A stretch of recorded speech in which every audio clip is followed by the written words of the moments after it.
Greetings and salutations. Welcome to Ref the District's Day After Reckoning. I am Nathan Perry, and that is the Stoner. And this is the program where we bring you the best conversation to have, especially after a bit of a victory. That's right. It is Victory Monday. That's why we got the onesie on. That's right. Nice. Still rocking that one. Maybe I can even make it even more apparent. I got that little hoodie. I don't know. That's pretty bad. I got a big old noggin and I got the headphones on. Not going to work. Of course, we do this live every day after Washington plays right here on Facebook, YouTube, and Twitter. Of course, you can catch this afterwards, a replay on YouTube or on your favorite audio platforms. That's right. Anywhere you can get a podcast, you can find us as well.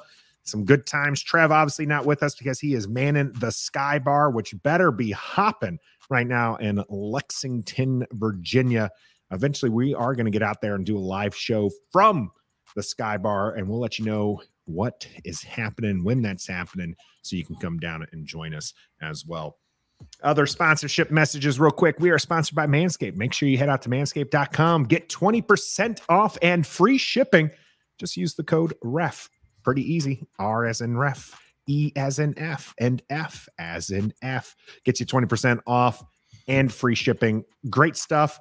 We love the boxers especially, but the lawnmower, the nose trimmer, all these things are good and keep us looking fresh. Keep us looking fresh for our ladies. Last one is Pacers Running. For every run, they got you covered. Not only they got you covered, but they've donated a pair of shoes to a gift certificate, I guess, to get a pair of shoes from their store for our donation, our wonderful season of giving. More on that in a little bit. So we appreciate Pacers Running. For every run, they've got you taken care of. All right, we got some people already in the chat. Michael calling defense. Tommy T with the defense as well. Mike in the house. Yeah, this is great. This is exactly where Washington wants to be, above 500 for the first time since the opening week. Quick thoughts on the game, Stoner, before we dive in a little bit deeper. I saw a cool stat that this is the first time Washington has been over 500 going into week number 12. Is that right? Going into week 12 since 2006. Is that right? Did I see that right? It's been a hot minute. It's been a long time. I had not seen that stat, but I did have a coworker of mine who brought it up, and he was like, "Oh, it's the first time you've been you have had a winning season. The winning record this season." I was like, "No, we were 1-0, so it's not this season. Right. This is the latest in the season we've had a winning record for some time. It can't be 2008. 2008." 2008, the first time that they have entered week 13. So we're not even there yet. Let me fix that. If they win this week, it will be the first time that they have entered week 13 with 7 wins since 2008. So let's put it that way. It's been a hot minute. And Atlanta's not guaranteed, but Atlanta is going to be Wednesday's show. We will be live on Wednesday, so you can catch us there, as well as always on our flagship program, where we will be breaking down that Atlanta game. But today is about the Houston Texans losing to our Washington Commanders 23-10. Got that W, and I'm feeling pretty good about it. Now, I was right at the end of our live stream, Stoner. I kind of teased that I'm going to maybe be a little bit of a negative Nancy. I've got a few bones to pick. No problem. But I really want to, before we get there. Yeah, I really want to keep it positive. This is Victory Monday. That should be that, you should be happy when your team wins, and we're not in a position. This is why I'm going to tone that kind of conversation down. We as Washington fans are not in a position to start critiquing victories. We just have to take them as they come. That's right. I agree. All right. So when we start winning double-digit games every season, then I can go ahead and get picky about a 23-10 win. I have not checked this. If someone wants to dig out the stat book, let me know the last time Washington had a 2-point score victory or a double-digit victory. Someone look that up for me and let me know, because I I would venture to say it's been a few years since I bet so. That kind of victory. I think the name of this particular show that we're doing is the Taking Care of Business. I think that's apropos. That's perfect, because that's exactly what they did. They went into an inferior team's home and they took care of business. They took their heart on the very first possession by getting that pick six, and Houston, a less talented team, got their butt whooped in every facet of the game. And Washington took care of business. And we haven't had that in quite a while, to where we felt pretty comfortable through the entire game, right? So, you know, I enjoyed. It was a boring game, was it not? It was a fairly boring game. It was not as exciting, and part of that was going to be where I was going to nitpick a little bit. Was, you know, they scored 20 points in the first half and then only 3 in the second half. By the way, I am absolutely being called out for Gus Bus, Philly game, Matthew, Philly game. Yes, so apparently I said on the day after reckoning, or maybe I said on Wednesday's show when we're talking. That's what it was. Biggest storylines, right? So it was on Wednesday's show, and a lot of people were talking up the Philly game beating. I was like, that's like number 27. That doesn't even register.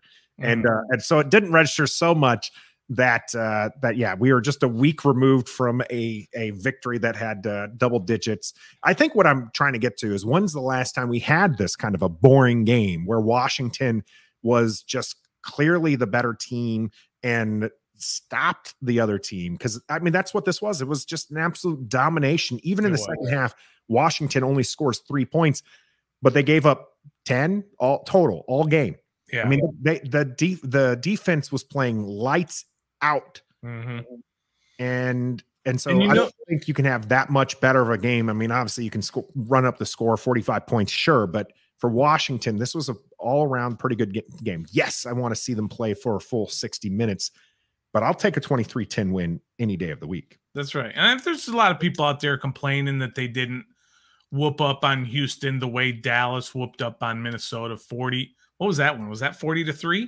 Was that the final on that game? I can't remember the final score. I'm going to look it up here real quick. I think it was 40-3. So sure. I mean, would you like it to be 40-3? Of course you would. But around here, as you said earlier, we can't be you know, too greedy about this team getting wins and getting wins handily, and then start complaining it wasn't better as it could have been, or worse than it could have been. Whatever. This was a domination from the very first series of the game. The defense completely dismantled that Houston offense, didn't let them do anything. They said, here's what we're going to do. You guys, the best part of your team is running the football on offense. We're going to shut that down right from the beginning. And we're going to make this below average quarterback try and throw against us. And they did. They shut it down completely. He couldn't throw. And it was over after the first quarter. It really was. So I enjoyed that part of it, not being very stressed about the entire game. We can nitpick, and we're going to nitpick a little bit, but I mean, it was about as good as it can get. It has to be. Yeah, and like I said, there's definitely some things we're probably going to nitpick today, because you're always looking to improve. But all around, I mean, this was just a dominant game. I went back and I looked through some of the scores to see if there was anyone's other double-digit victories that might have been as dominant. You might consider the Tampa Bay game from last year. That was a 10-point victory. Washington doing some good work. But even then, you kind of felt like maybe Tampa Bay was going to come back. I'm going to go all the way back to 2 seasons ago, where Washington beat up the battered Cowboys 24-3, and also what was that last one there? So the last one was 41-16. Both of those games I remember watching, 25-3 and 41-16. Both of those games I felt like Washington was just in control the whole time. Now both of those were a little bit more exciting because they're against the Cowboys. The 41 points was just an outstanding action there. In the end, though, I mean, and this was an inferior opponent, and like I said, it was kind of a boring game, but I'll take boring W's every day of the week.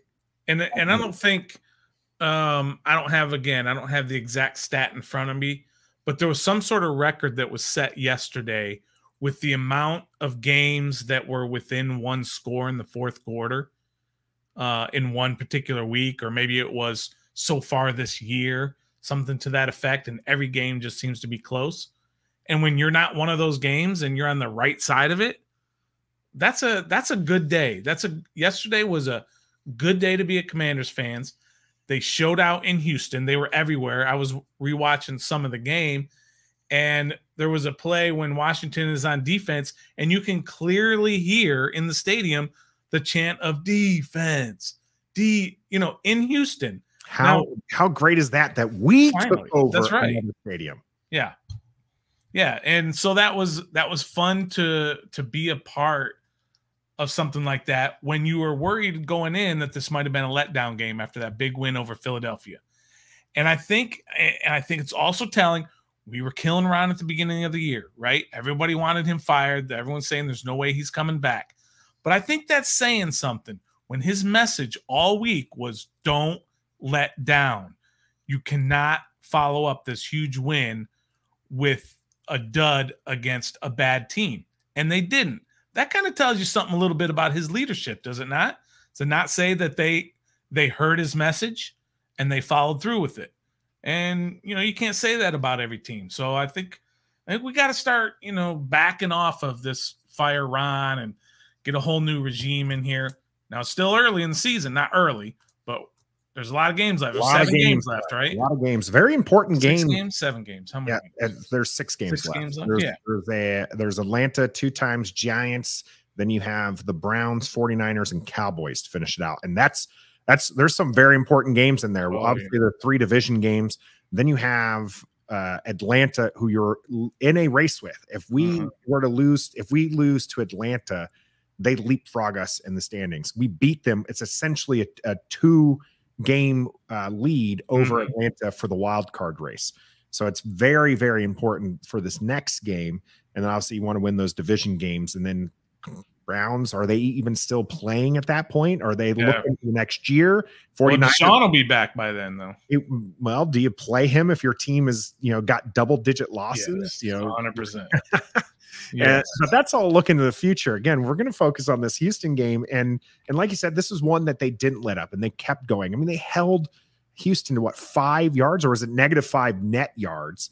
No, it's 5 net yards in the first half. 5 net yards in the first half. Yeah. Just absolutely brutal of a defensive effort from Washington, and then only gave up 10 points. This is a defense that's fighting. You got Ridgeway suplexing people. You've got Deron Payne and Jonathan Allen just running people over, getting to the QB, and give credit where credit's due. The offense is starting to roll. Scott Turner, maybe he gets a little cute. And they only put up 16 points. They got a defensive pick 6. So, they put up 16 points. Not great. They still have to find something, but they're continuing to run the ball. That's what we want. Gibson had himself a great day. Not outstanding, but a great day. And Robinson continues to just plow through. That guy is just absolutely impressive. How many times did I say yesterday? He's just dragging people. Yeah, literally just dragging people across the line. Yeah, and he's been playing awfully well. There's not big holes. They did have a couple of holes against a porous rush defense, but they ran the ball 40 times, and we love anything over 35. They ran the ball 40 times and only threw it 27. And think about the first half. We were kind of complaining a little bit because it was 22 passes and only 19 runs. So in the second half, 21 rushes and only 5 passes. Now, offensively, they didn't do a whole lot in the second half, but they did just focus on running the ball. Just look, we've got this 20-0 lead. Let's just grind this clock. Let's give Gibson and Robinson the ball and grind the clock down. And that's exactly what they did. And 40 rushes for 153 yards is still not a great average at 3.8 yards per carry. But you'll take 40 rushes if that means you're grinding that clock down and not giving the other team an opportunity. Because in the second half, it's human nature to kind of, just let your foot off the gas mentally. Yeah, I mean, you're not talking about it. You're up 20 to nothing. So you're at that point, you're just, you are again just trying to grind it out, trying to get to the finish line uninjured is the goal. And we talked a little bit about that during the stream. Is I want to see them when they're in that run mode, when they're up by 20. I want to see them still dominate on the run. And this was a porous rush defense, and I feel like Houston acquitted themselves a little bit in that regard. I mean, it's still 153 yards total rushing, so not great, but I mean they were averaging 180, so we hit the under on that. But I want to see big chunk plays when they know we're running. I want to dominate in that, because that's where it's going to be, especially as Heinicke. Right before the game, it was announced that he will be the starter going forward. Ron talked about it in the presser afterwards. Carson Wentz is going to be prepped to be the backup when he's healthy to Taylor Heinicke. Stoner, you're going to have to, I'm not even going to say it. I'll wait till we're off air so you can't even clip it. But Stoner, you did happen to mention, I'm not going to say that you are, you were, hold on, let me get out the buzzer here. Stoner, you were. So there we go. Now you can't, hey, I'll say it myself then. It's just kind of, it's how teams work. When you have something going, regardless of how good the leader, and I'm not saying leader is in like emotional leader, whatever, but the quarterback is the leader of your team, right? Whether you like it or not, regardless of how well or how poorly he's playing, as long as you continue to win, you're not going to switch. And I know people like to use that whole Dallas situation, but it is completely different when Dak Prescott has been the quarterback for 5 years and you're going to a backup for a few games until he gets healthy. That's totally different. Carson Wentz is not established here. He wasn't playing well before he got injured. I mean, he had those 12 points against Chicago on Thursday Night Football when he got injured. It's not like he was lighting the world on fire. So he just doesn't automatically get his job back. Now, if Heinicke and the team is losing, sure, then we can talk about going back to Wentz. But you're just not going to upset that mojo, that momentum, that rhythm that they've got. The guys love Heinicke. His teammates love him, and they're going to stick with him until he starts throwing up all over himself, which very well could happen. I think it actually will happen at some point. It quite possibly will, because he's not been playing all that well. He had an okay game, not great. 15 attempts, 15 completions to 27 attempts, 191 yards. So he hit his under. He's only averaging 210 this year. Right. But his QBR was 51.4. His rating was only 77.9, but the rating is kind of a stat. So the QBR means that he was average. And he did what he needed to do. What he showed me again was he's just starting to make the smart decisions, right? He's sliding when he needs to slide. He had that snap that went over his head, and he was able to immediately just be like, "Yep, I'm going to just chuck this out of bounds." Those were the plays before that he was just making bonehead mistakes. And by the way, no turnover. None. No sacks either, by the way. Yeah, no sacks. So this was just all around an okay game for Taylor Heinicke. And when your defense is playing the way it has been, you don't need Aaron Rodgers and Tom Brady. You need a Trent Dilfer. Okay, you need a Flacco. You need somebody who's going to keep it there for you. This is what the Giants were doing early in the year, right? They were running the ball. They were playing good defense. They weren't turning the ball over. And now or at least this last game, they struggled to run the ball, so they had to throw it, and they were turning it over, and they lose. So when you don't have a great quarterback, then you have to rely on those other things, like not turning it over and running the ball and stopping the run. And that's what this team is built on right now until it gets a quarterback. And we'll talk about next year, at the end of the year, what you're going to do at the quarterback position. Let it play out before we start making decisions. I saw somebody saying they should sign Heinicke right now to like a 3-year, $35 million deal or something like that to be the guy.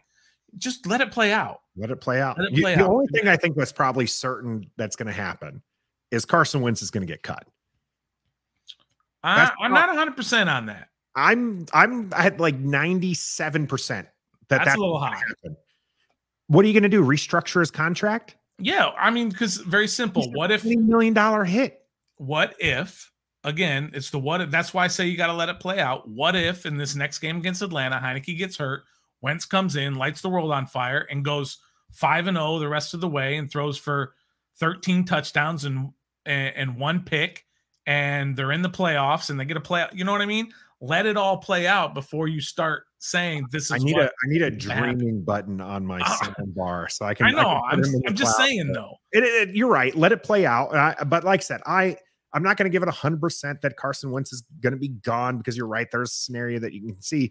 I just think, and that's because I'm coming at this from a position. My favorite part about the whole Carson Wentz trade is you get a 1-year rental. He works out.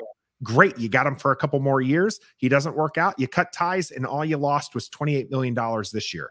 That $20 million that he's due next year isn't on the books.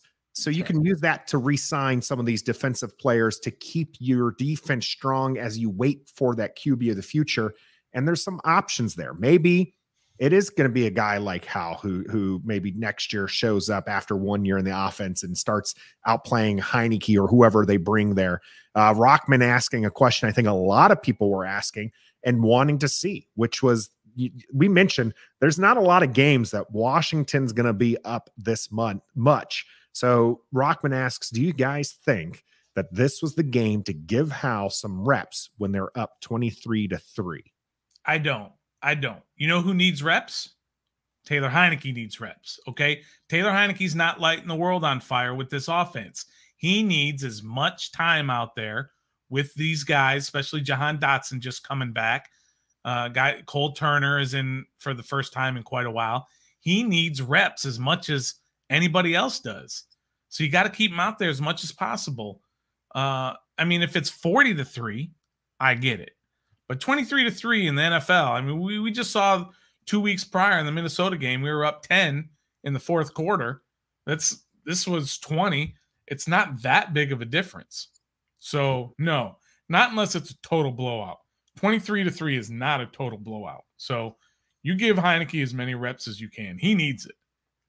Yeah, we've seen it. And you want to see, you want to see him getting some more of that game time action. As you know, this guy has been playing very, I'm not going to say well, but this team has been playing very well with him. So you just want to keep that mojo going and keep him healthy and see what can come out of it. And that's why I'm okay with not playing Howe on that. Like you said, Stoner, if they were I would maybe say if they were got one more touchdown with Heinicke and they're up 30-3. Okay. Then you might. Then I can see doing it. But then again, all you're going to see from Howe is Gibson to the right, Robinson to the left, Robinson to the right, Gibson to the right. Oh, that's maybe let's do a jet sweep in here with De'Ami Brown because we're pulled Terry McLaurin and Curtis Samuel. You're not going to see anything very exciting, or you're not going to be able to see him showcase that arm. Maybe you see a scramble from him. You're just not going to see what you want to see if you're a howler. So, yeah, I think that's exactly right. You weren't going to see, he wasn't going to just go back there and drop back 15 times in the fourth quarter. It's not preseason where that's okay to do that. It's not okay to do that in the NFL. So you're right. He would have just been handing it off. And here's a very unpopular opinion about this right here. I don't think they're going to pay Daron Payne. I just don't think it's in the cards. Everyone likes to talk about how, well, you don't have Wentz's contract, assuming, like you said, they're probably going to cut him. That's $28 million off your books. Okay, I get that. But you still got to pay a quarterback. Okay, and if he takes $20 million, if Payne takes $20 million, and this year he made $8 million, he counted against the cap, that's $12 extra million that you cannot pay somebody else, i.e. another quarterback. Which is I don't think they're going to pay him. What you're getting from Collins being gone. You got to remember, Collins being a June 1st cut, that $11 million was still against the books. It's just how it kind of funny moneyed out. That's right. So, so I don't think they're going to pay him. We've asked the question many times in the past of whether they should, Everybody knows that they should. He's obviously dominant. He's a top 10 defensive tackle in all the statistics, all the measures. And but I just don't think that they're going to have the money to pay him, and unless you're going to decide somehow you're going to go with Heinicke on that cheap deal. The only way is if you're playing a cheap quarterback, and you're going to waste this defense, as you call them, a playoff caliber defense. You're going to waste that defense if you're playing a Heinicke or a Howell or CJ Stroud, whoever you end up drafting. You know what I mean? You're going to waste that defense because they're not going to be good enough. So you're going to have to pay a quarterback. I don't know who that is, but we're going to be in the same situation where we're going to talk about Russell Wilson, Aaron Rodgers, Tom Brady. Being mentioned earlier, definitely wouldn't go that route. But we're not going to we're not trying to get too far ahead when we're doing the day after reckoning. But I will give you a hot take right now. Okay. Washington will not draft a first round QB in 2023. Was that not your hot take last year too? Yeah. Or was the opposite? Pretty sure it was the hot take last year as well. They're just not. Ron Rivera doesn't want a rookie QB. This rookie QB class right now, it's kind of questionable what you're going to get. And Washington right now is looking in the teens, like they might be picking in the teens. And if that's the case, I just don't see them going with it. I think they're going to run out there, and maybe this is a little bit biased. Maybe I'm looking towards 2024, where you're going to possibly get someone like Caleb Williams. And you also don't have the draft assets right now to be able to move up, right? You're missing a third rounder. And so there's going to be, you're going to have to do some wiggle room there. So that's a too early hot take. I see a lot of people saying draft the QB. I just don't see it happening, but we'll get there when we get there. Right now, Taylor Heinicke is the QB for the rest of the season. If you can give me one sentence on what that means to you, what does that mean? One sentence on Taylor Heinicke being the QB for the rest of the season. Starter for the rest of the season. Hold on to your lily white butts, because it's going to be a ride. I'm telling you right now, it is going to be a serious roller coaster. Ron even said it himself. Taylor Heinicke is a roller coaster, and that's how it's going to be. We're going to come out of one of these games in the next 2 weeks, either Atlanta or the New York Giants first game, and we're going to be screaming for Taylor Heinicke's head because he's going to lose one of those games. He just is in one of these 2 weeks, and we're all going to be screaming about Wentz or Howell or Scott Turner or Ron Rivera or whatever, because he's not. We all know he's not the answer. Wentz is not the answer. Howell's not the answer. The answer is not on this club right now. So for the next year, for the rest of this year, my one sentence answer was about 25 sentences, but hold on to your lily white butts, because it's going to be a roller coaster. Fair enough. I do wish he would just play better, right? Like if he was going out there and throwing just about 200 yards and a touchdown, to like half interception, I think I'd be okay with that. But I mean, we've had 2 back-to-back games. He's not thrown a touchdown, but Washington's won it. And so, they're really just riding him out because this team rallies. I mean, not Payne, but Jonathan Allen talked about this. He had a great quote yesterday. I'm going to bring it up here to make sure I get this correct. I like that yam, by the way, while he's looking that up. I like that a lot. I mean, I don't like that as in that's what I want to happen, but I like that as a possibility of happen on Derek Carr being the quarterback here in Washington. I don't like either. Yeah, I don't much care for it. I'm just saying that I like. Yeah, I don't care for it, and I don't like the chances for it either. I think you don't like the chances for it. I mean, no. Jimmy G is also another guy. They're going to have to figure out what they're doing in San Fran, and they can't go another year with that situation. So, yeah, we'll see. We'll see. Roger likes Michael Penix Jr. I mean, he's pretty good. He's pretty. I don't know what his prospects are. I thought that guy last year for Oklahoma State. What's that guy's name? The quarterback for OK State. You should know. You watched him play. Your Pettis? Or are you talking? No, the quarterback for Oklahoma State. Yeah. State, not the Sooners. Correct. You didn't just watch him this past week? That's what I'm saying. You're talking about you're talking Sanders is who you're talking about. Yeah. So I watched him last year. I was like, wow, this kid's got it. And everyone told me, said, no. He's garbage or whatever. And he turns out, I mean, I've watched Michael Penix Jr. play a few times. I watched him when he was in Indiana, I believe was the first place he was. And I think he's fantastic. But I haven't heard any rumblings about him. All you hear is Stroud and Young and that kid from North Carolina, May or whatever. But anyway, did you find the quote from Jonathan Yes, Allen? I did find the quote here. This is John Keim with the report on this one. Allen said on Heinicke starting, Coach Saban used to always say the team decides the starting quarterback. Every time he comes in and plays, the team rallies around him. The offense rallies around him. You can't really understand it. You can't really explain it.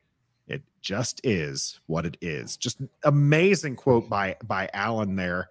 Sounds like my quote from last week, but not as eloquent. Mine was not as eloquent. No one's listening to you. People are going to listen to Jonathan Allen. That guy right there is going to get people listening to him. And I think it speaks to what you were kind of talking about, more so than just the people rallying around Taylor Heinicke, but I think it also speaks to the fact that, like you said, Wentz came to this team. He's, a QB that they traded for, and he just didn't do enough in the 6 games he had to win people over.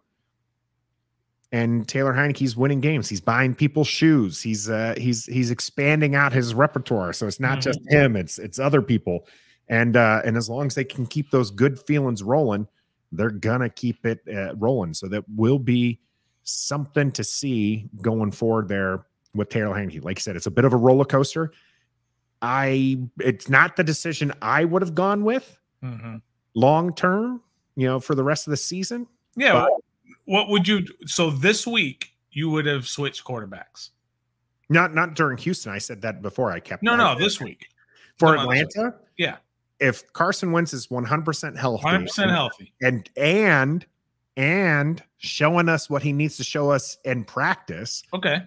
Health wise and play wise. Like if he's airball, like he could be like his pinky or his hand or whatever was injured can be healed. If he's airmailing balls in practice, I'm not putting him over Taylor Heinicke. At least the team rallies around Taylor Heinicke. But if he's throwing darts out there, okay, he's throwing darts. He's healthy, and he has a great grasp of the offense, and he's wowing his teammates in practice. I'm probably going to give him some serious consideration at starting. But here's the thing: he doesn't do that. Right. That's not what he's doing.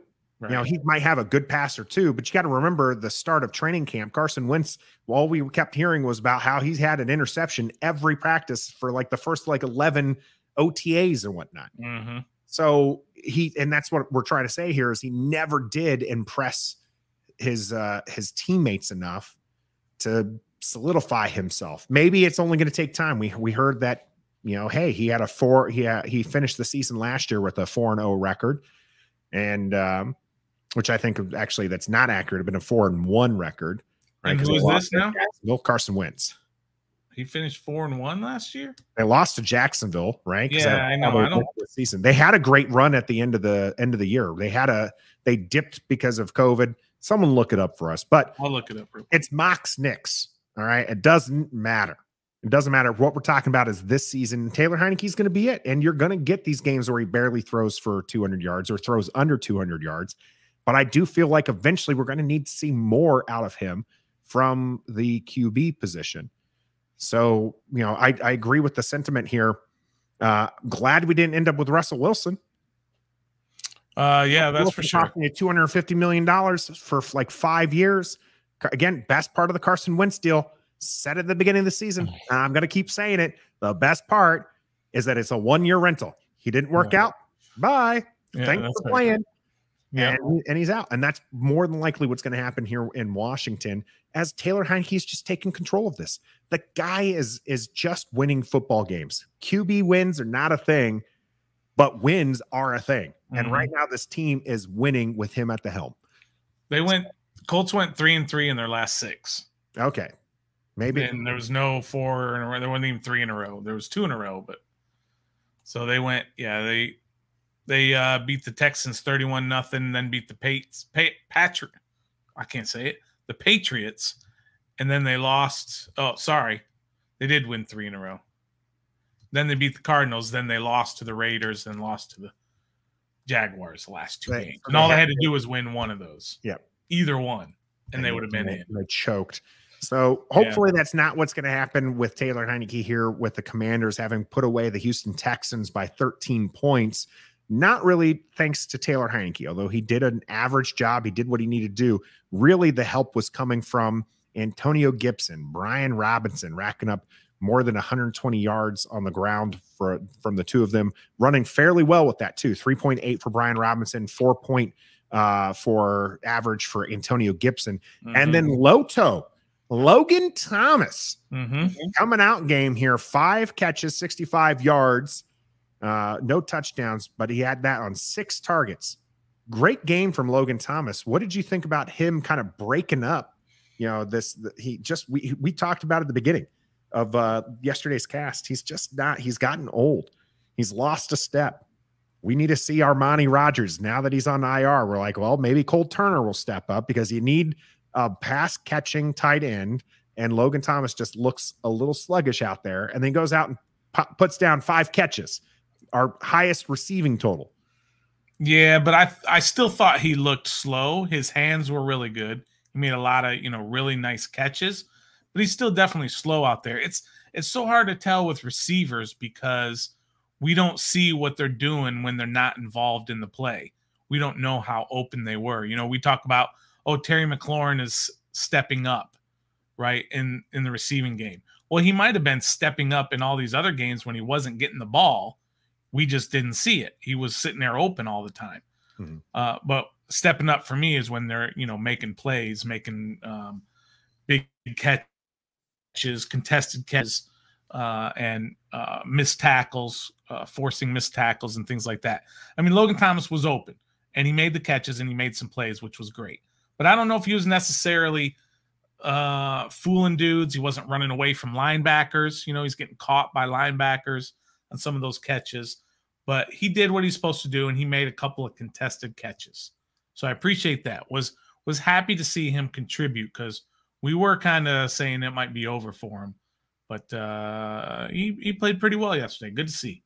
He absolutely did. Terry McLaurin obviously still getting fed the ball, 4 catches, 55 yards on 7 targets. Logan Thomas, the only one even close to him in those targets there.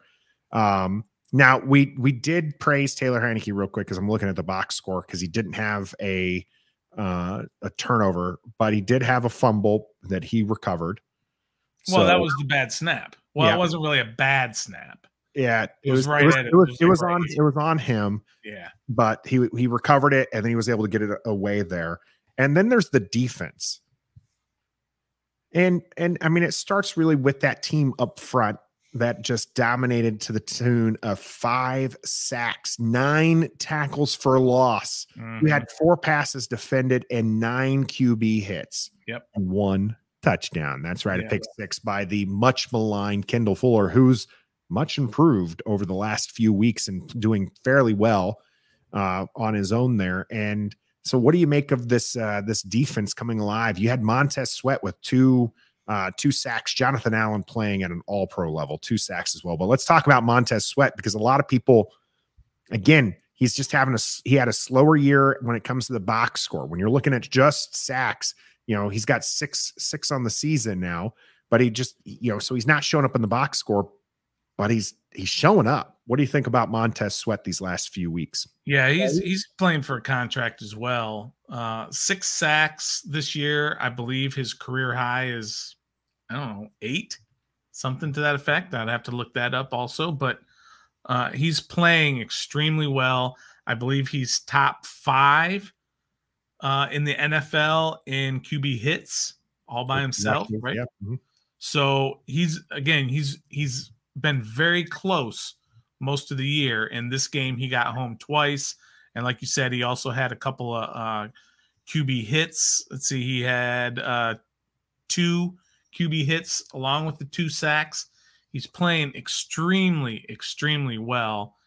And he's also playing the run very well. He had 3 tackles for losses to on top of the sacks.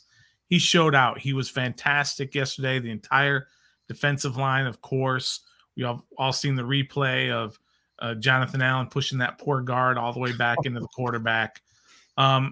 Just absolutely ridiculous. And I always try to get people to not get too carried away sometimes when they say this is the best defensive tackle tandem in the NFL. And I always say, okay, name me 2 other defensive tackle tandems. You can't even name 2 others, let alone some that are good. But I don't think it's getting too carried away and too much hyperbole if you say we've got to start talking about Jonathan Allen as a defensive player of the year candidate. That's how good Jonathan Allen has been. And he's doing it to all pro guards. He's doing it to backup guard. He's doing it to everybody. So let's start talking about that. Let's start putting that out there a little bit, that he needs to be considered for that. I mean, Aaron Donald's won it like 3 or 4 times. He's outplaying Aaron Donald this year for sure. But a defensive tackle can win that award. So let's start putting that out into the universe and getting people to talk about it, because he's been unbelievable. He'll beat you with quickness. He'll beat you with power. He gets to the quarterback. He stops the run. Again, yesterday he had 2 sacks, 2 tackles for losses, 2 quarterback hits, and 3 total tackles. He was dominating the line. In the very first play from the line of scrimmage was Dameon Pierce. He tackled him behind the line of scrimmage, just pummeled him. So that defensive line has been super impressive this whole year. Yeah, they held Dameon Pierce, who is in the running for like an offensive rookie award, as he's been playing fairly well. They held Dameon Pierce to having more carries than he had yards. 10 carries, 8 yards. His longest carry of the game was 3 yards. Even Davis Mills had no success on the ground. His longest was 4 yards, 5 carries for 10 yards total. So Washington was just all over. And then because they jumped up to a 20-0 lead, they forced Davis Mills. This is exactly what we said. This is what you wanted. You wanted Davis Mills to throw 33 times. The guy barely hit 150, threw for 169 and 2 interceptions. And yes, this is not a great offensive team in Houston, but this is what Washington was supposed to do, Stoner, right? This is what we talked about, is you got to beat the teams you're supposed to beat. And they dominated in the way that they were supposed to do. Dameon Pierce is the 7th leading rusher, not 7th leading rookie rusher, the 7th leading rusher in the entire league. And he's probably way above that before this last week when he only managed the 8 yards. And again, they took their heart right away defensively when they got the pick 6 in the first series, and then they just kept shutting down the run. And they were just, like you said, they took a team that they're supposed to beat. They have more talent than, that is won 1 game all year, doesn't have a good offense, doesn't have a good defense, and they basically did whatever they wanted all day long. Now, offensively, they weren't great, but I thought they did just enough. And I know you want to kind of wait on a couple of nitpicks. What are your nitpicks for this game that you want? Or are you not going to go into them at all? Let me save it for the no-go. Okay, how about that? That will be my no-go here. I do want to address this one. From Roger here. Sweat is not what we thought. He isn't special. Him and Obata, same guy. The last part of that, I think, is a little extra. Sweat is better than Obata. Sweat might not be the absolute terror, as a defensive end. He's not getting himself an all-pro consideration, but he's good. And good defensive ends are something you need. Now, he might get paid like a Preston Smith contract by somebody else, or Brian Arakpo to go back even further. Those two I'd kind of compare him to. He's gonna end up getting paid. Maybe it's by Washington, but you need to have a couple good offensive ends, right? Sweat right now doesn't have a good defensive end opposite of him because Chase Young is just activated today. If Chase Young can come back, I think you're going to see Sweat be able to be even more impactful as long as Chase Young starts to be an impact. So when you get double teamed and you're not an elite player, and I think this is what Rodgers trying to go for, Sweat isn't an elite player. No, he's not.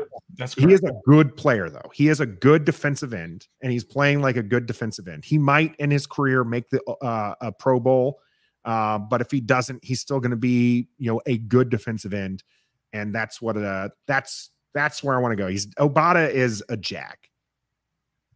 Yeah, probably. I'd probably agree with that. Yeah. He's going to make a lot of teams. He's going to make a lot of money. He's going to play in the league for a little bit longer. But he's a roster guy. He's somebody who is benefiting from having two, otherworldly defensive tackles and a good player on the other end in Montez Sweat. Let me ask you this. Is DeMarcus Lawrence for the Cowboys a good defensive end? Yes. Is Aiden Hutchinson a good defensive end? The rookie for Detroit? I think he's okay right now. Okay. I mean, he was pretty good. He was pretty good against us. But if you look at the rest of the game logs on that one, he like how many sacks he has? He has 6 sacks. He does not. How many sacks does he have? He has 5.5. Okay, and 3 of those came against Washington, right? Right. Oh yeah, so I think he's okay. Okay. So is Aaron Donald pretty good? Aaron Donald's. I mean, he's a tackle. He's really good. I get it. He's really good. How about guys like Bradley Chubb or Danielle Hunter? Yep, Danielle Hunter's a good one. Cam Jordan for the Saints. Yeah, absolutely. DeForest Buckner for the Colts. Montez Sweat has equal to or more sacks than all of those people that I just mentioned. That's where he is right now. I mean, sacks are hard to get, right? And he's got 6 of them. And that's equal to or more than all those people I just mentioned. He's 27th in the league in sacks. I mean, how many defensive ends are 2 on average? 2 starters for every team. That's 64 something. So he's in the top half of the league in sacks. I mean, he's not even as high as Jonathan Allen and Daron Payne are. Both of those guys have more.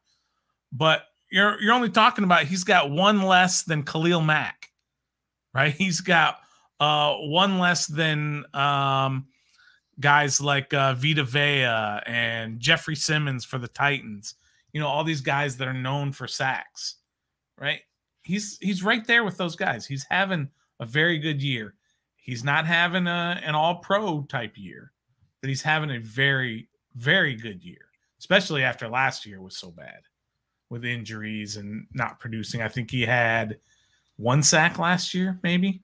It was pretty low. Hold on, I can actually bring it up here because I brought up his stats because I was very interested in seeing. Unfortunately, Pro Football Reference does not have great searchability. Well, it doesn't have good stats on what I wanted, which is, again, people focus on the sacks as that's what they can see. But when I want to see how many times he hurried, how many times he hit the QB, and there's some of that here.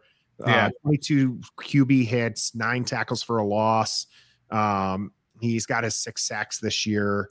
But I was looking to see how many, some of the other stuff, and I don't really see some great numbers on that. So I'm interested in seeing what we get. But as far as how many sacks he had last year, he had 5 sacks last year. Yeah. Now played. Yeah, he only had the 10 games because he had injuries, especially at the end. But he's already outplaying what he did last year. So I think he's having a really good year, and we should be happy with what he's doing. And with all those other things, the pressures and the tackles for loss, those things matter. They don't matter to me. They don't matter as much as sacks. And everyone says, oh, sacks, that's just one particular stat. But I'll always ask you, what's the record? I'll ask you, Nathan, what's the record for the most sacks in a year for a defensive player? Most sacks? Yeah. Isn't it 22 and a half? I think so. I don't know exactly. I think it's 22 and a half for I think TJ Watt might have had that last year. I think he tied Strahan, who had it, right? Does that sound right? I'm double. Michael Strahan 22.5 during the 2001 season, and TJ Watt also had 22.5 during the 2021 season. Yeah. So then let me ask you this: what's the record for tackles for loss? What's the record for pressures? What's the record for QB hits? Nobody knows, because that's not what people are paying attention to. Now, coaches and scouts and all that, they pay attention to all that other stuff before you're going to pay a guy, trade for him, or sign him to a big contract. But sacks mean something, okay? Sacks are what get you noticed. Sacks will get you into the Hall of Fame. Are going to increase your dollars, and yeah, that's what's going to get you the Pro Bowl votes, and that's what's going to get you all pro votes. Usually when you're given that you're given that explanation about, yeah, but he might not have the sacks, but he's had this and that. That's usually because you're making an excuse for them because they're not playing well. And that's what we did last year with Chase Young and Montez Sweat early in the year when they weren't getting sacks. Oh, yeah, but they're pressuring. That's an excuse because they weren't making the impact plays they're supposed to be making. But he's doing that this year, and he did that a lot yesterday. He was terrorizing that off. The whole defensive line was. Ridgeway was, Tuhill was, Smith Williams was in there, all those guys. So big shout out to the defensive line. They were great yesterday.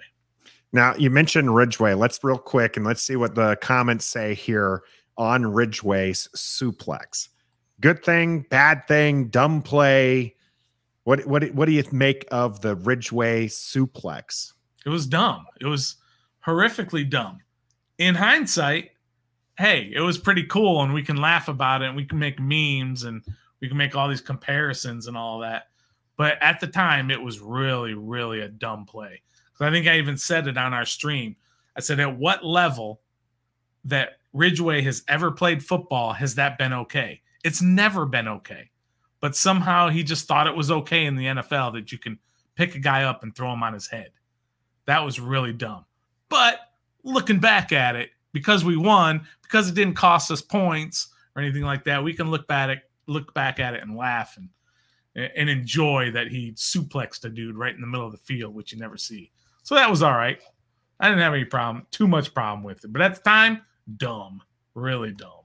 Yeah, we were a little frustrated with it because of the penalty, but I'll have to say, rewatching it, I love it. Oh my goodness, do I love it watching it back. I mean, he had to disengage from the offensive lineman in front of him. Mm-hmm. He gets hit in the helmet by Pierce, and he doesn't budge, and he just picks Pierce up. And I just all I would make it better is if Pierce was kicking his little legs and you put like some music to it. That's the only thing that would really make it better. Obviously, the slam is dangerous. Okay, he could have seriously have injured another player, and that's why it's a penalty. But it was just a sight to see. I mean, this is a 5th round rookie, and I said this before, Stoner. Remember when people were so mad about losing Tim Settle and losing Matt Ioannidis? Mm-hmm. Nobody is thinking about those two right now. When you got Ridgeway playing the way that he is. You had Mathis, even at the beginning of the season, doing well. He hasn't been playing, he's been on injured reserve, and we won't see him till next season. And nobody's really worried about it because you got a guy like Ridgeway off of the Dallas, practice squad. Mm-hmm. And he's absolutely doing what you want him to do. When Daron Payne and Jonathan Allen are taking a breather, you got this guy coming in there and saying, you're still not going to run on us. Absolutely. What would you be saying today had that play, they ended up scoring on that drive and Washington loses by 3?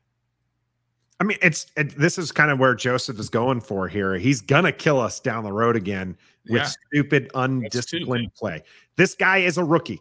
Okay. He definitely needs, that's where he needs to bring it in. Yeah. Gregory Ridgeway was on the Dallas practice squad, and Washington picked him up. He's a 5th round rookie this year. And that's where I think that undisciplined play comes from. And because he's a rookie. Yeah. And he's just going out there and he's just trying to play, and he's trying to make these big plays, and And even after, I mean, he was pumped. I think that flag was already in the air when he's walking away and he's doing the flex. And it was like, okay, come on, guy. Like, you know, yes, it was a good play, but maybe if the flag's out, you can ease up on the flex. But that's what, honestly, again, this, and I see a lot of this in here with the, you know, he's what we want out there. You don't want a guy out there to be a nice guy on the defensive tackle. You need, Gus Bus is saying he's our Leon Lett. The juice is worth the squeeze. You're going to take a couple of those dumb bonehead plays, as long as he's, you know, balling out as a 5th round rookie can do. And you're going to be okay with it. That penalty didn't kill us this time. Obviously it gave his one on the point or his one on the kick attempt the other day did, but you're going to have to take some of the good with the bad. And it's good to have a guy out there who has the strength to disengage with the lineman, pick up a running back who's known for bowling over people and toss him. Maybe don't suplex him.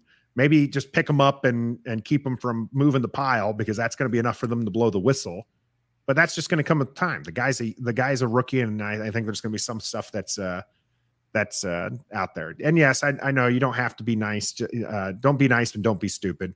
There's a line there. Yeah, there's a line, and I think he'll learn his place, and he's going to be a great rotational player for Washington. Here's one other thing that we may not talk about enough. And you don't talk about these things when the team is losing. And when you're 1-4, you don't talk about the decisions that the front office has made. The front office, i.e. Ron. He's the final decision maker. But this defense is made up of quite a few first-rounders, the Payne, the Allen, the Sweat, the Chase Young, the Jamin Davis. Okay, these are all first-rounders. But other guys who are making plays, who are having an impact on the game, are guys like Obata, who we had never heard of until they signed him. James Smith-Williams, a 6th rounder. Casey Toohill, a guy you bought off of somebody's practice squad, the Eagles. The Philly one, yeah. Right. The Ridgeway, who was off of Dallas's practice squad, who was a 5th rounder. I don't even know what round Toohill was drafted, but they tried to stash him, and Washington said, no, we like this guy's talent. Guys like Cam Curl, 7th rounder. Derek Forrest, a 5th rounder. Who's the other safety I'm trying to think of who plays Curl? A lot on special teams? Percy Butler. Percy Butler was a 4th rounder, I believe, this year. Christian Holmes, who's been doing well on special teams, who's a cornerback, he's a 7th rounder. 7th rounder. Right now, St. Juice was a middle round. He's a 3rd rounder, I believe. Fuller, who knows? It was so long ago when he was drafted. I can't remember. He was a top guy. He might have even been a 1st rounder. But the ability of this staff to find these diamonds in the rough and be able to plug them in and have them succeed, we have to start talking about that and also coaching them up. And we killed Jack Del Rio quite a bit, but sure enough, he's got this defense playing, and it could be addition by subtraction. It could be a William Jackson thing. It could be a Sam Mills thing. Who knows exactly how that? It could be. Don't kill the messenger here. It could be a Chase Young thing. Okay, I mean, they've played extremely well without Chase Young, and last year with all these guys, they did not play well. We'll see once Chase comes back. But we gotta give them the love. Yeah, there were some questions about that during the stream, and I think that's going to be a conversation we'll save for Wednesday's show, because I have my theories on that one as well. So if you want to talk about how Chase Young is going to impact this Washington defense as he was activated today, if you want to talk about that, come back Wednesday, 7:30. We'll be talking about it then. All right. Let's keep the show moving along here. And let's get to those go-goes and no-goes. All right. So if you have a go-go, put it in the chat. Who do you want to applaud? And by the way, Tommy T, you're right. It was a 3rd-round pick for Kendall Fuller. Then with the Washington Redskins. Oh, that's right. I forgot we drafted him, traded back for him or whatever, however that all works. He came back to us. But yeah, let's hear about those go-goes. Who do you think did an outstanding job yesterday. Who do you want to give the praise to? You only get one. Comment section, hit us up with the ones that you think. I mean, put me on repeat. Just go back last week. Go back the week before, the week before, the week before, the week before. Jonathan Allen is playing at a Pro Bowl level, not just a Pro Bowl level. He's playing at a All-Pro level, and he's playing it. We got to get this into the universe. Give it out there. Get it out there. He's playing at Defensive Player of the Year type level. He really is. Now he's he's got in the 7 sack range, somewhere around there. But from a defensive tackle, that's very impressive. So I'm going to go with Jonathan Allen. Yeah, I think that's very good. My boy Antonio Gibson did an amazing job running the ball, but I am going to give my go-go.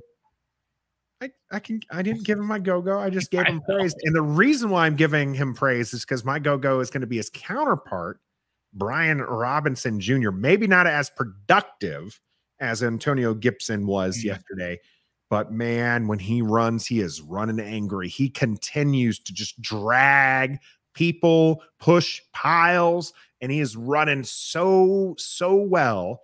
And now we're starting to see maybe that lightning, that thunder and lightning mix with those two. And if they can keep this up, especially as the weather gets colder, this might be a team to be reckoned with, a team that you're not going to want to play. I think you said it great a couple of weeks ago against Minnesota. Kirk Cousins might have won, but he's going to be feeling that game 3 weeks afterwards. And that's how people are going to make it when it comes to Washington. Those are our go-goes. Can I sneak one in? Can I please let me sneak one in? Is it one of our comment sections? I'm going to do Trevor's for him. How's that? No, let's get to the comment section. If it's not mentioned, then you can come in with a go-go. How about that? All right, Yam, go-go, 100 yards again, going for Joey Sly. Still our top scorer on offense. He did, in fact, score more. Go-go to the Ridgeway power bomb as OGDMV. Defoe getting some love there from Gregory. Tommy T, Defoe attracts the ball. Yeah, he's just playing so well out in that position. Between the uprights, it's taken Logan Thomas, Loto getting some love there. The defensive front from Corey is his go-go. Caleb is going to go with the secondary. They've been getting a lot of heat this year and have stepped up a lot. Absolutely. Some of those sacks that Washington's getting from that defensive line, they're coverage sacks. They're not getting to the quarterback in under 3 seconds. They're just the defense, the coverage is just so good that it's making them have to scramble, and then Sweat cleans up the duty, or Deron Payne does. And so definitely some stuff up there. Did you know you said that he cleans up the duty? There we go. He cleans up the duty. We got Corey taking a second one, St. Juice and Defoe. Absolutely. All these are well worth the praise. Congratulations. You're on the Ref the District Go-Go. Put that on your Pro Bowl record. There you go. That's on your resume when you go get your new contract. All right. So here my guy wasn't on there. Wasn't on there? Let's see. On there. Look, Curtis Samuels, he didn't have a huge stat sheet, but you think about his 2 rushes. One of them was on a fourth and 1, right? Which he got. Another one was on that jet sweep. And man, when he hits that hole, as little as he is, he goes in that hole hard. And then he had another catch as well, I believe was for a first down. I believe all 3 of his touches were for first downs. And that's not a whole lot, right, through the course of the game. He's making a difference on this. It's an impact. It's an impact. It might not be, flashy, but it's an impact. I agree. I think that's a good go-go there, because we talked about it a little bit before the game when we were bringing up J.D. McKissick being on IR.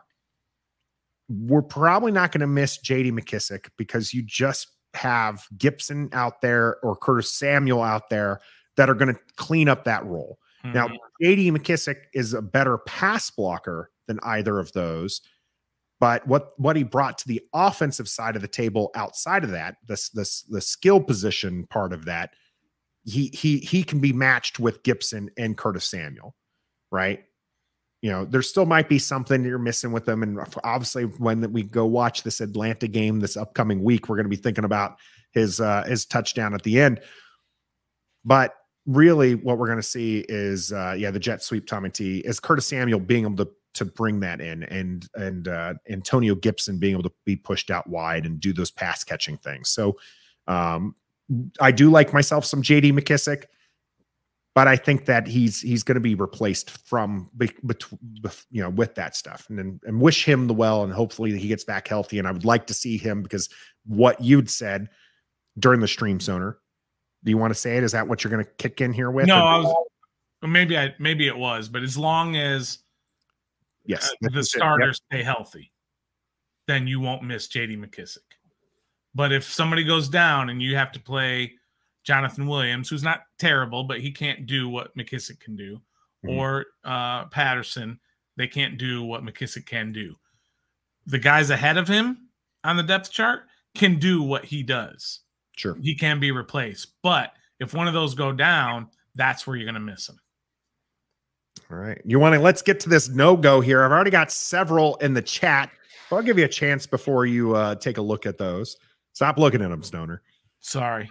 I had a hard time with this one. I kind of wanted to say Heinicke, but Heinicke had some really nice throws.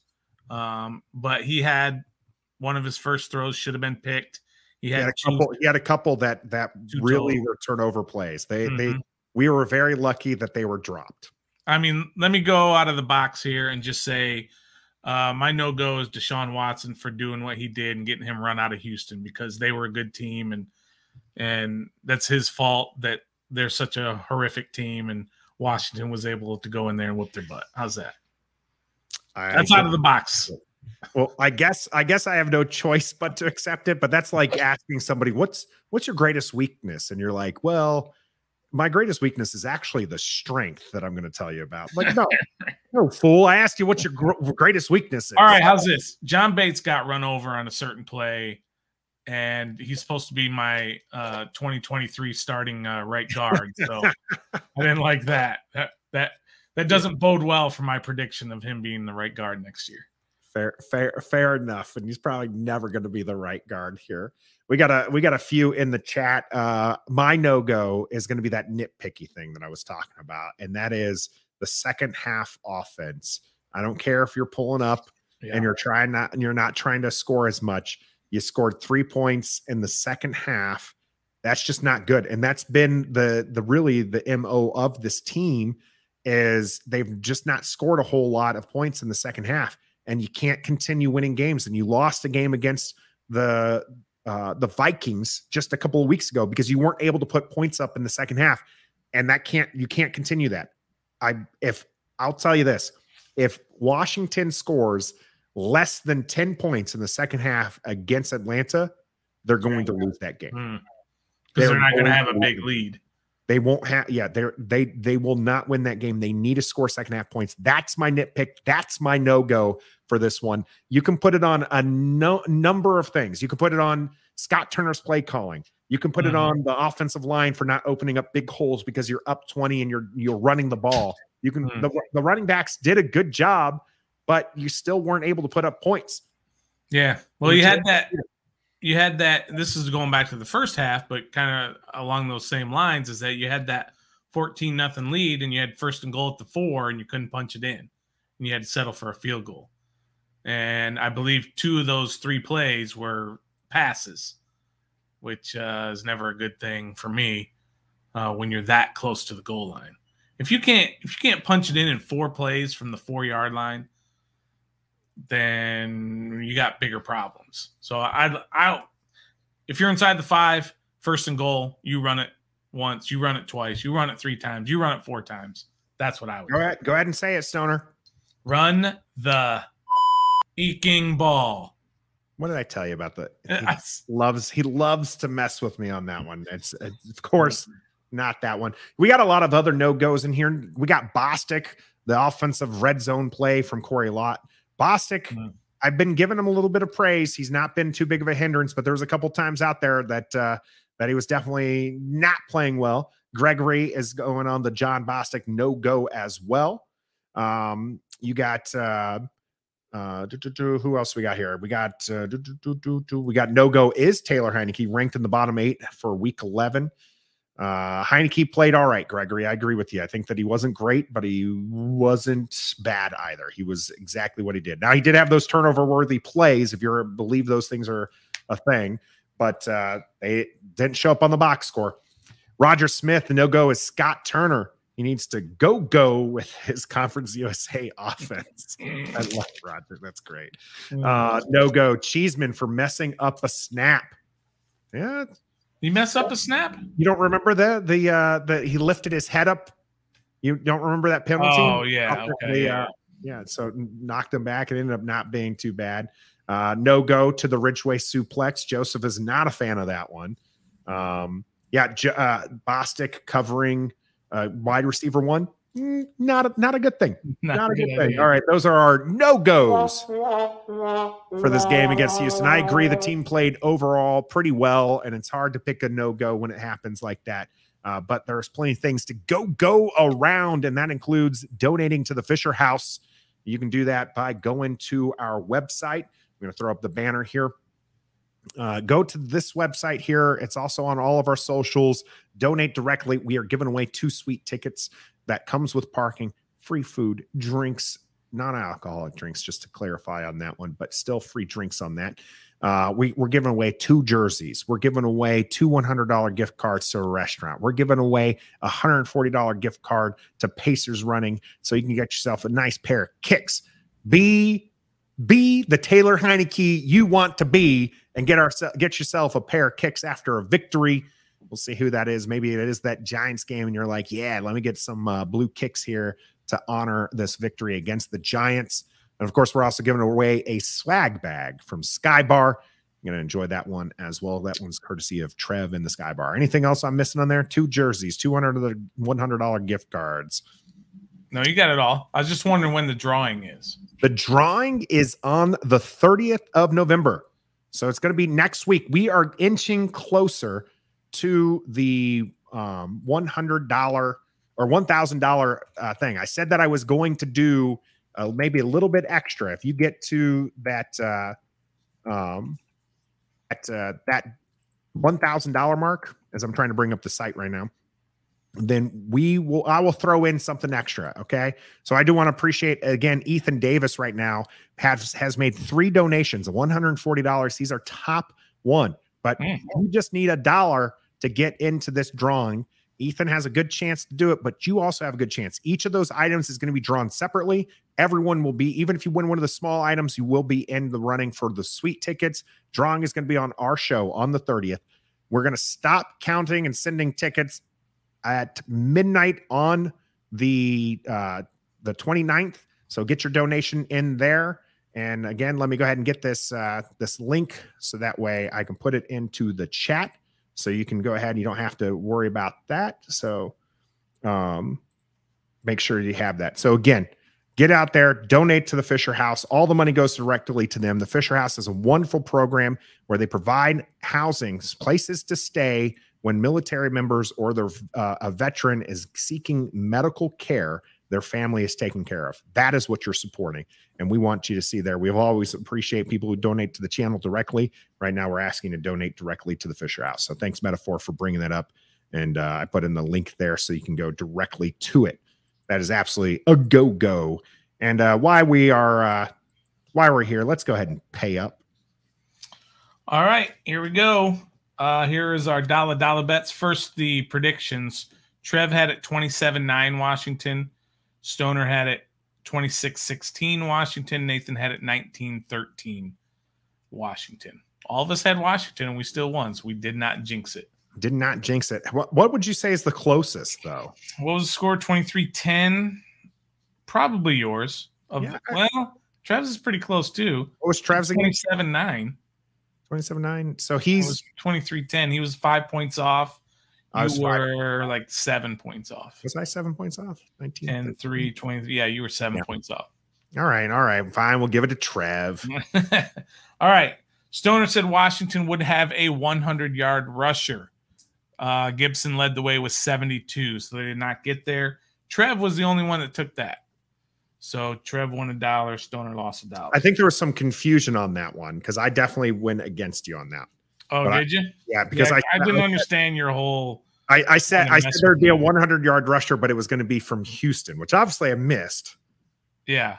But so I'm going to give myself $1 on that one because I definitely went against you. I said that wasn't going to happen. All right, cool. All right, so Nathan and Trev both said art metaphor. That's what you went. He had 23-13. Tim, a friend of the channel, he had it right on the nose, 23-10. Yep, he did. There was somebody in here who in the chat who had it 23-10 exactly. I can't remember. Somebody pointed it out though. Good day rushing for Washington, just not a 100-yard rusher. Now Gibson did have 100 yards total. So close, Stoner. So close, not close enough. Nathan and Trev said Washington would get at least 5 sacks. They got exactly 5 sacks. Oh yeah. Stoner lost $1 on that. Nathan said Pierce would have 100 yards. That was not. Trev was the only one that took that. Oh, I did not take that bet. This was not a good day for me. I'm just telling you. Spoiler alert. Yeah, I really thought Pierce was. I just felt like that was the part that was going to keep Houston in the game. Sure. Was Pierce. And the defensive line said, Nathan, shut your mouth. We ain't letting them run on us. And Ridgeway even get out there suplexing a man to prove the point. They had 16 rushes for 21 yards total. Oof. Nathan said Heinicke would not throw a pick. And he was correct. Stoner and Nathan both went against that. So, yep. I mean, Stoner and Trev, yep. Stoner and Nathan said watch. Caleb, that's the one you were looking for. Need that dollar for no picks for Taylor. I was with you, Caleb. I was with you. I said this was going to be the game. Now, we got lucky. There's a couple of those passes that definitely Peter or whatever, how he pronounces his name. Doesn't matter. He plays for the Houston Texans right now. He dropped a couple. He straight up just dropped a couple. Yeah. Yeah, that was a big surprise, but it was a good surprise. Stoner and Nathan both said Washington would rush at least 30 times. Of course, they rushed for 40. So Trev lost $1 on that. I'm surprised Trev went against that one. Stoner said that Houston would score first, which obviously they didn't because it was 20-0. Only Trev went against that. Nathan abstained. Yeah, I remember I waffled on this one. I was kind of like going back and forth, and I was like, no, I'm not going to go with it. So this next one, I would have bet a lot of money on this. Good thing I didn't. Nathan said that Davis Mills would have under 250 yards passing and at least 2 picks. And he had he had 2 picks and he only had 127 yards. Yeah. So that hit. Stoner was the only one that went against that. Yeah. By the way, who was that, by the way, in the comments who hit that one up? Because I was all with you on that one. I just knew it was not going to be a good game for Mills. And Defoe with an amazing interception there to seal the deal for me. Just absolutely a stud on defense. Will be interesting to see Benjamin St. Juice's practice status because he twisted his ankle on that play. And I bet you he's not going to be practicing at least 1 or 2 days this week. I think he'll play, but I watch tomorrow. He's probably going to be tomorrow's Tuesday, so they don't practice, but on Wednesday. That's my guess. Metaphor coming after our boy Trev. Trev should donate the dollar amount he owes so far to Fisher House. Get you over 1K easy. Probably. I do still need to go through. This might be a thing for the bye week. I'll go through and I'll actually count up the numbers for the dollars and see who's actually up. Stoner said that Mills would have under 160 yards passing. He had 169. So Trev and Nathan won that one. Although as a team, they had 127. Do I win that? No. No. Okay. No. I give it a shot. When Stoner, your line is looking pretty bad right now. I know. But I'm coming back right here. I'm going on the streak right here. Well, you need to because there's a lot of minuses right now. Because these are all Trev's bets. So metaphor comes from them. You come from them. The game did not go the way you guys thought it was going to go, which is why we do these dollars. Okay, we don't actually exchange money on these, but this is just like game predictions, how we think the game's going to go, and it's good to reflect on them to be like, hey, I knew Mills was going to have a bad day. Yeah. Now, Maryland, as we're Maryland, you and I are living on the Maryland side of things. We are now allowed to make some bets. Maybe we'll see some of those come down the pipeline here in the next few weeks. But right now, this is just game predictions, if you will. Trev said that Davis Mills would throw for more yards than Heinicke. Oh, yeah, that was bad. That was a bad call. Yep. Stoner and Nathan both went against that. Now, Trev said that Washington would go 3 and out on the first drive of the game, and he was correct. So you and I lost on that one. Yeah. Washington, not a great day offensively, really, when you looked at it, because they had, I didn't actually look this up. I'm gonna look at it right now. Without looking at it, how many times do you think that they had? How many punts do you think they had? And how many 3 and outs do you think they had? I know the first 2 drives they were 3 and out, but in the second half they didn't do all. I'm just going to say 4 3 and outs. So first 2 drives were 3 and outs. Then they had 7 plays and a punt, 9 plays and a touchdown, 10 plays and a field goal, 11 plays and a field goal, 6 plays and a punt, 10 plays and a field goal, 4 plays and a punt, and 7 plays and ending the game. So just those 2. Just those 2. But they did have all of those punts. What did I say? 1, 2, 3, 4, 5 punts. So busy day for my man Tressway, but that's all right. I was rocking his black jersey, and that was good to see. But yeah, not a great day for the offense on that one. So a couple drives that were pretty good, ending in field goals. So you're going to want to see touchdowns. You're going to need touchdowns against, I will say, the 49ers and the Cowboys. You cannot let Joey Sly be your leading scorer against those teams. That's going to work against maybe the Giants. That's going to work maybe against Cleveland the way they've been playing, but you're going to have Deshaun Watson back, and maybe that's not a game you can rely on Joey Sly to be your leading scorer. And here against, I'm going to say it, I don't think you can have that against you cannot have that against the Falcons coming up this game. No, again, of course not. You know, again, I think if they don't score more than 9 points in the second half, they're going to lose. But all that for Wednesday. Let's go ahead and get back on these dollar game predictions. Nathan and Trev said that Houston would go 3 and out. I don't know at what point, but it was sometime in the game, and I said no, and Stoner got that one right. Yeah, it was the second half. Okay. It was the second half because you were trying to tell us that they're going to go down and they're going to score. And Trev and I were like, nah, that's not what's going to happen. They're going to go 3 and out, and they went 11 plays and got a field goal. And then you like celebrated, you know, like you're Minnesota and you just won the play-in game. Trev said that Washington would have a sack on that first drive.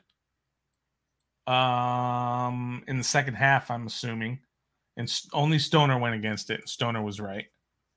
Yep, that was because he said that they were going to force a 3 and out and have a sack, and I didn't go with the sack, just the 3 and out. And then I said that Washington was going to come back from the start of the fourth quarter for Washington when it was a 4th down, and whether or not they were going to go for it or not. I said that they were going to kick it. You guys both said no, they're going to go for it, and they did go for it. And what happened? I don't remember. Pretty sure they made the first down. Okay. Yeah, I think they were 1 for 1 on. By the way, they absolutely made the first down because you got to remember there was no turnover on downs, as I mentioned all. Yeah, and that's it. There you go. For the record, as far as attempts here, let me see here because they do keep that on the third down efficiency. They were 3 for 13, so not great. But they were 2 for 2 on 4th down efficiency. The defense, though, did give up 4 for 4 on that regard. So what do you got numbers-wise, Stoner? I didn't because I hadn't figured it out yet. I think I had -3. You, Trev had +2, and I didn't figure yours. Yeah, you're looking at -4 is what I see. Okay, that's probably right. And I'll do the rest here because I'm going to do the full thing. But it definitely looked like a pretty darn good game for me. Lots of pluses on my side. Lots of pluses for Washington as they beat Houston 23-10. That's a good game. Hey, make sure you get out there and hit that like button too as we bring you great content. We appreciate everyone who sticks around, enjoys the show with us because we enjoy bringing you great content, and that's what we're going to do on Wednesday at 7:30 as we preview the game against the Falcons. We will be doing our usual play-by-play. We are working on a way to make that sure that Trev gets synced with us. We've heard you loud and clear. Trev, you can't rob a bank with a man because he cannot keep his emotions hidden. I'd like to play poker with him though. Right. I'm going to win a lot of money. We will fix that. We will fix that on our end. I won't be there because I'll be physically at the game with my family that's visiting in town, which is exactly why we're going to end this right now. So that way I can get to them. Catch us on Wednesday at 7:30 live on Facebook, YouTube, and Twitter. And until next time, beat the Falcons. Be a fan.